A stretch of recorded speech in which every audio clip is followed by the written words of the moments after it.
É até a manchete principal agora, a declaração do Lula. Bom, o Lula não poderia, eu acho que ir para o outro caminho, né, o Reinaldo, porque senão ele iria contra o que ele tem falado o tempo inteiro. Ele na Lula entrevista critica a hoje. manutenção de juros e volta a questionar a autonomia do BC. Tá certo, eu também questiono. Então, é isso. O presidente Lula disse hoje que a decisão anunciada pelo Copom, pelo Banco Central, Veja só. foi uma pena. E aí ele disse: foi uma pena que o Copom manteve os juros em 10,5%. Quem está perdendo com isso é o Brasil, é o povo brasileiro, foi o que disse Lula mais cedo. Primeira verdade, eu escrevi hoje no UOL, ontem ainda o texto saiu ainda antes da meia-noite. Acho que sim. Depois escrevi outra madrugada.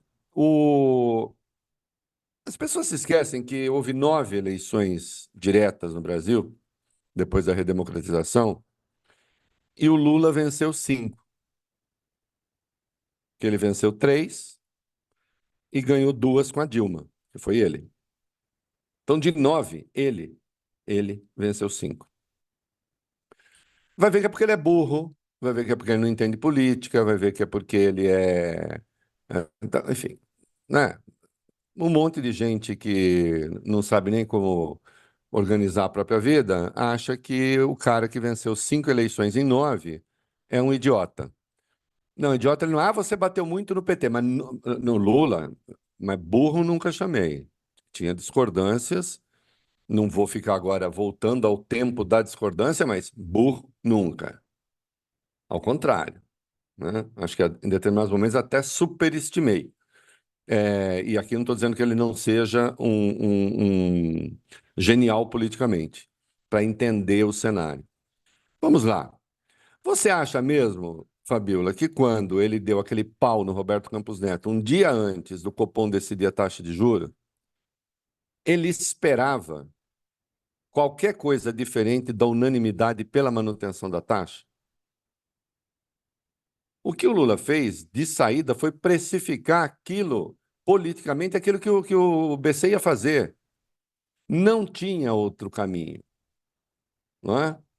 Como se criou essa coisa absurda de que o Copom não só tinha de manter a taxa, como tinha de ser por unanimidade, isso é inacreditável, é inacreditável. Eu continuo a achar inacreditável e vou achar. Eu estou na imprensa, estou da imprensa também, e onde quer que eu esteja, eu direi, é inacreditável que isso se consolide, inclusive no nosso meio de análise, especialmente jornalismo econômico, se consolide como uma coisa normal. Como é que um banco central que é autônomo e se exalta essa autonomia tem de obrigatoriamente tomar uma decisão em relação à taxa de juros que ou é unânime ou nós vamos especular? Que coisa é essa? Isso não faz o menor sentido. Como isso ia acontecer? O Lula deu o pau que deu no Roberto Campos Neto, justificado. O Roberto Campos Neto está se comportando como um homem de oposição e ele é o presidente do Banco Central.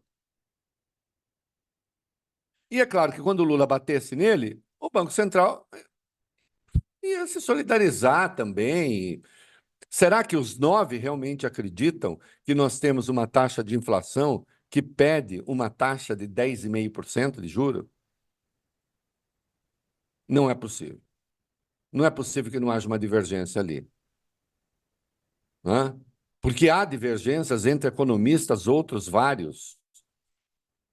Insisto, que é uma opinião pública não publicada, né? Porque só nós temos opinião publicada. Então, não há nada que justifique essa taxa. Ah, não, os juros futuros. Bom, quem começou a fazer o juro futuro escalar foi o próprio Roberto Campos Neto, no dia 24 de maio. Tratei do assunto aqui. Até o Diego estava aquele dia. No dia 5, vou botar um trechinho botei o vídeo hoje no texto, vou botar no meu programa. Né? foi fazer lá uma homenagem ao Afonso Celso Pastore, com os mercados ainda abertos, começou a fazer previsão pessimista sobre inflação, meio que colocou em dúvida a futura condução da política monetária quando ele não estiver mais no Banco Central. Os juros futuros que estavam estáveis começaram a escalar. E a partir daí ele não parou mais. Não parou mais de fazer previsões pessimistas. O presidente do Banco Central. Né? Lembrei aqui, o Greenspan ficou 19 anos no Banco Central, serviu a 4 presidentes e disse 2 palavras: whisky e thank you. Só, nada mais. Não tinha esse negócio de ficar seminário, seminário, seminário, seminário, seminário, e falando para petit comitê, e falando não sei o quê. Não é? Antes, o próprio Campos Neto tinha já anunciado que não ia ter o corte de meio conforme o Banco Central havia sinalizado. Então estava tudo preparado. E quem pega o comunicado agora que acompanhou a decisão, tem uma ameaça ali de elevação da taxa de juros. O que aí já vai para o delírio absoluto. Eu acabei de ler um texto agora no Valor, dizendo, como que é? Decisão unânime põe em xeque, ou algo assim, credibilidade do Banco Central, mas a decisão unânime também? Então, fazer o seguinte, vamos destituir o Lula e entregar a presidência para o Copom. Ah, mas é que os fundamentos da economia indicam. É mentira. Eu vou sustentar, é mentira. Qual o fundamento? Além da questão da dívida, além da questão do crescimento da dívida, e aí o equacionamento do déficit, qual o fundamento da economia pede isso? Não é? Aliás, uma entrevista brilhante ontem na Folha do Winston Fritz, que é o cara, um dos responsáveis pelo Plano Real, que é gente que realmente entende e realmente lidou com grandes coisas, o plano mais bem-sucedido de estabilização ajuda da história do mundo, pelo menos no século passado. Né? Vá ver, vá ver. Ele diz lá uma coisa que eu disse aqui no dia 5. Não é porque eu sou um gênio, não, é porque eu lido com, e não me acho, eu só me acho bonito, e lido com o das economias. Então, ele disse, o Brasil pode virar grau de investimento ainda no governo Lula. Eu falei isso aqui no dia 5 para o Diego. Até republiquei o vídeo e vou colocar no meu programa depois um trechinho. Nós estamos mais perto de virar grau de investimento do que de ir para o buraco. E, no entanto, a gente lê o noticiário e parece que a gente está indo para o buraco. É isso que, o que os números da economia apontam? Isso é uma loucura. Ah, não, mas é que tudo mais constante, lá na frente, nós caminhamos para uma situação muito difícil. Bom, como diria Keynes, no longo prazo estaremos todos mortos, mas as condições todas vão permanecer. Essa gente erra crescimento da economia com 3, 4 meses de diferença, dá cavalo de pau. O ano passado a economia não ia crescer 0,5, acabou crescendo 2,9. Esse ano não ia ser também 0,4, 0,5 e agora já se fala em 2,7. Como é que sabe assim, tem toda essa projeção? Numa cesta de 23 moedas nesse semestre, o real foi a que mais se desvalorizou. Será mesmo que a nossa situação é pior do que a situação da Turquia? Ora, vá, sabe? É uma piada isso. Agora, tem essa coisa, essa loucura especulativa misturada com a questão política, né? O que eu chamo do extremismo de centro, que acha que o Lula não pode governar, que ele tem que cair fora, mas esperem, vai ter eleição. Espera a eleição, nós vamos ter agora um golpismo por outros meios, né? O golpismo da taxa de juros, o golpismo do dólar. É claro que tem uma coisa de natureza especulativa. Tá aí? O que querem que o governo faça? Se começar a enforcar aposentado amanhã, muda. Tem de cortar onde? Os reis do corte, digam onde é que tem que cortar. E depois digo, e aí, e a maioria do Congresso para cortar, você consegue onde? Ah, não, tem que parar com a política de valorização do mínimo. Não vai parar, então vamos para o pau. Isso não vai parar. Não foi esse o projeto que ganhou. Não, a política de correção do mínimo não vai parar. Tá? Benefício de prestação continuada, tem de descolar. Em alguns casos dá para discutir, em outros não adianta. Não vai ter essa abordagem. Ontem, as entidades empresariais soltaram nota, infelizes com a manutenção da taxa de juro. Pois é. O problema é que quando se vai rever, por exemplo, a questão do PIS/COFINS para diminuir sonegação, desoneração e o diabo, né? PIS/COFINS e outras medidas, portanto, aí, ó, reage, ó, não e tal. Né? Como a Simone Tebet demonstrou, 546 bilhões entre subsídios, renúncias. Né? Então, o problema é o seguinte: estão querendo fazer de conta que a política não existe. E ela existe. Ah, não, mas é que está tudo indo para o buraco. Não está indo tudo para o buraco. Não está indo tudo para o buraco. E o Lula que se cuide. Porque a pesquisa da Datafolha, eu não sei se é tendência, mas existe ali um descolamento positivo para ele entre aprovação e reprovação do governo. Vai apanhar ainda mais, porque a ideia é antecipar o fim do governo. A ideia é antecipar o fim do governo. A ideia é, desde já, existe um movimento para, assim, já temos um novo presidente. Temos um novo presidente da conciliação. Chama-se Tarcísio de Freitas, e ele vai juntar o centro com o bolsonarismo, que tem que ser incorporado à política e tal, e é ele que vai fazer. Né? E nós vamos ter um governo aí mais 2 anos e meio que vai ficar se arrastando. Não é o que vai acontecer. Né? Não é o que vai acontecer. Agora, negócio do juro, o Lula, quando o Lula deu pau ele não foi surpreendido com nada. E Aldo, agora ele falar que ele lamenta? Eu também lamento. vamos lá. É injustificável. Tem várias perguntas. E já eu vou já entrar a pergunta, porque é bem interessante a Vamos lá. gente entrar nesse assunto. A primeira pergunta é: você acha que o Banco Central não tem que ter autonomia? Pergunta do Carlos Barbosa. É interessante essa pergunta dele, porque na fala da entrevista hoje, eu trouxe aqui um trecho do que o Lula falou, outro trecho é quando ele diz, onde ele questiona mais uma vez a autonomia do Banco Central. Ele falou assim: autonomia de quem? Autonomia para servir quem? Autonomia para atender quem? Foi o que disse o Lula. E ele voltou a falar: o Meirelles tinha mais autonomia do que esse rapaz aí, o Campos Neto. Mas Meirelles Primeiro que era um cara que eu tinha o poder de tirar. E o Campos Neto eu não tenho. Então aí a pergunta bem direta a você do Carlos, que é bem interessante. sim. Você acha que tinha que cair a autonomia do Banco Central? Eu acho uma besteira, mas não vai cair. Então, pronto, não adianta eu achar. Tá. Não vai cair, jamais. Agora, eu acho esse assunto irrelevante assim. É muito importante, mas esse negócio de autonomia, não autonomia, isso é papo furado. O Banco Central dos Estados Unidos agiu com autonomia por ocasião do estouro da bolha? Resposta: não. Ele agiu em parceria com o governo federal dos Estados Unidos.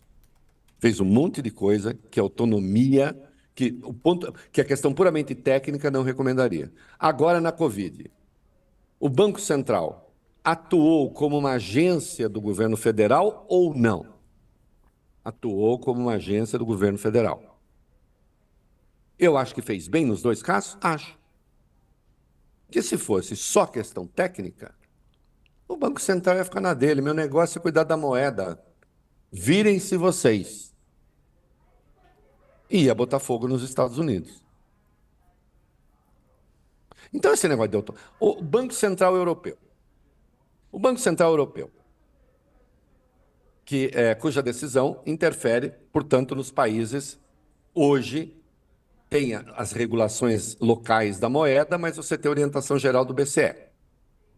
Será que o Banco Central Europeu está olhando para a inflação europeia maior do que a nossa, bem maior do que a nossa, e está metendo lá uma taxa de juro compatível com a inflação que eles têm, derrubando a atividade? Porque ia derrubar a atividade ainda mais, e aumentar o desemprego.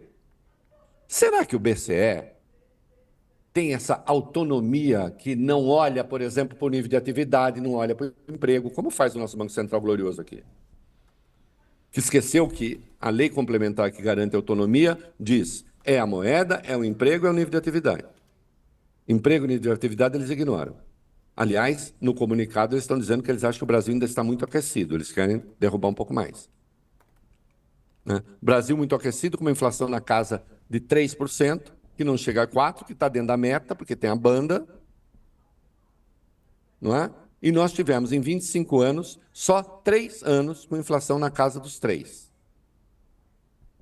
Essa inflação de 3% é um delírio, essa meta. Não é? Muito bem. Existe independência nesse sentido que dizem existir? Não. Isso é uma ficção. Isso é uma ficção para acomodar interesses da hora. A independência a autonomia do Banco Central foi votada em 2021, quando os magos que olham para essas coisas disseram: o Lula vai vencer a eleição. O Lula vai vencer a eleição. O Paulo Guedes pôde ficar 3 anos com o Banco Central não autônomo, mas o Lula não vai poder ficar. Nós vamos ter que tirar essa autonomia dele. Né? E tiraram. Então foi ad hoc o negócio. Vou recolocar aqui uma questão. Teria havido plano real com Banco Central autônomo? Não.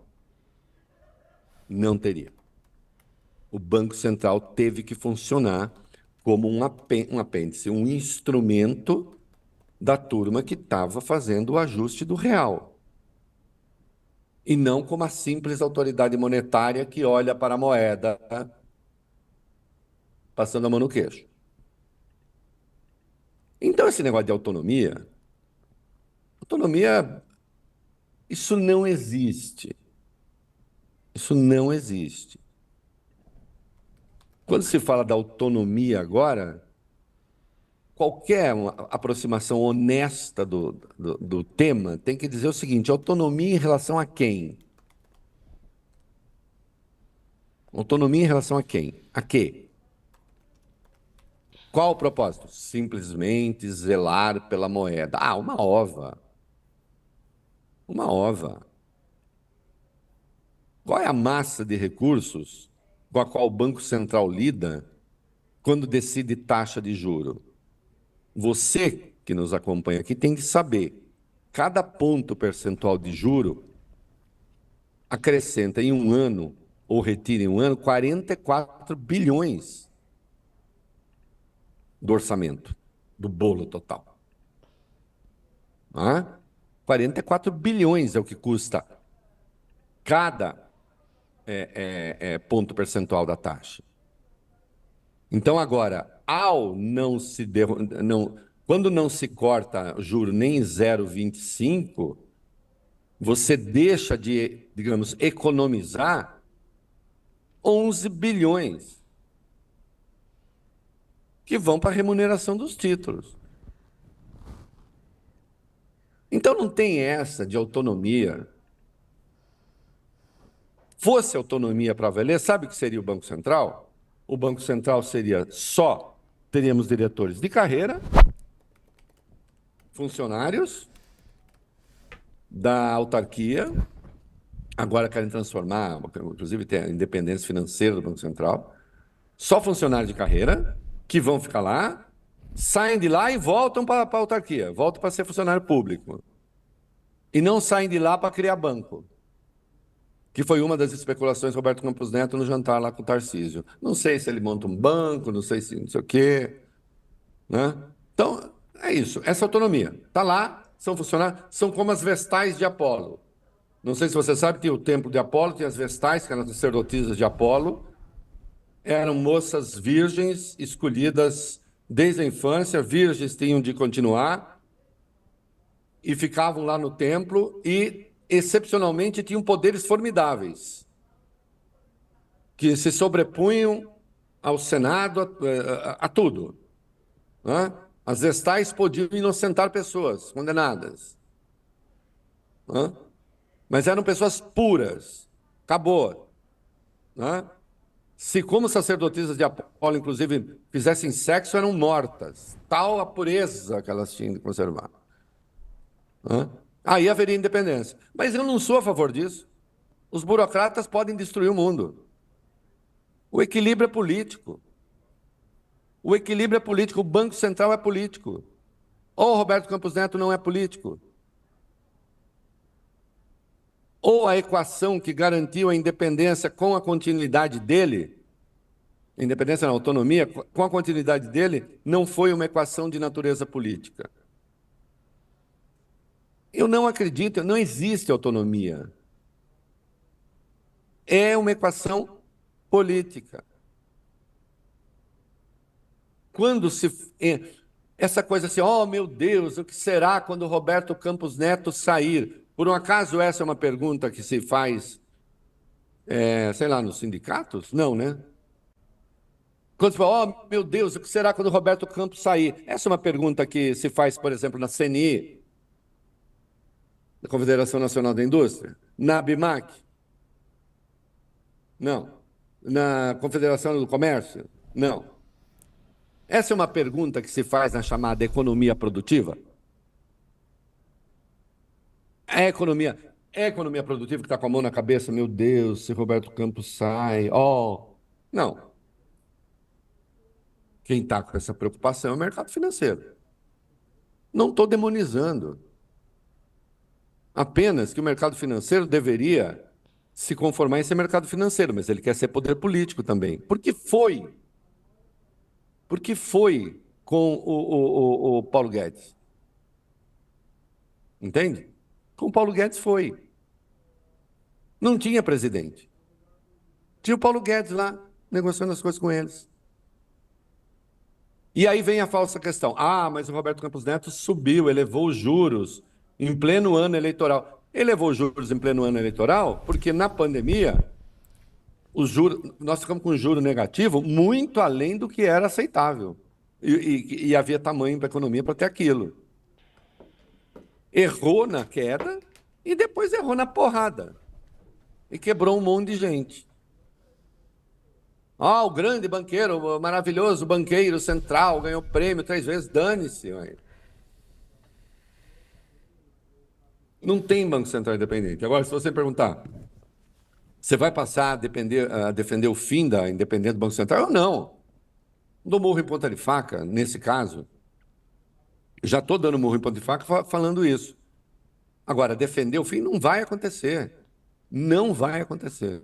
O pessoal quer saber quem você Acabou. colocaria no Banco Central no final do ano, que o Lula vai ter essa decisão. O Gilmar até mandou um superchat perguntando isso. Quem você colocaria?